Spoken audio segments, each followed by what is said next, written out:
Good evening my friend. Ang verse of Bible na share ko ngayong gabi nasa Hebrews 12 verse 11.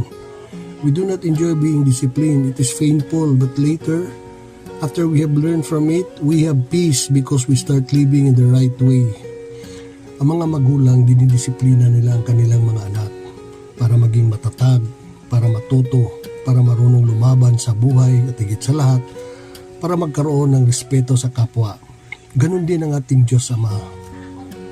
Inaalaw niya na magkaroon tayo ng mga pagsubok sa buhay, bumagsak, para ito'y magiging gabay natin, matuto tayo at marunong tayong humingi ng tulong sa ating Diyos.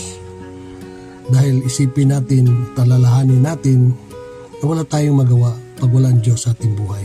So yun lang verse na ma-share ko ngayong gabi my friend. Bye-bye. Good evening my friend. Ang verse of Bible na ma-share ko ngayong gabi nasa Hebrews 12 verse 11. We do not enjoy being disciplined. It is painful, but later, after we have learned from it, we have peace because we start living in the right way.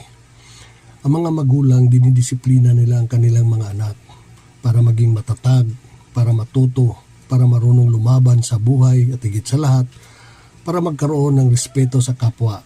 Ganon din ang ating Diyos Ama.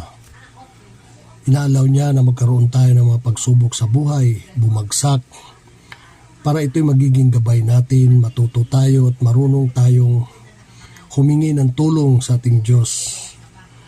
Dahil isipin natin, talalahanin natin na wala tayong magawa pag walang Diyos sa ating buhay. So yun lang verse na ma-share ko ngayong gabi my friend. Bye-bye.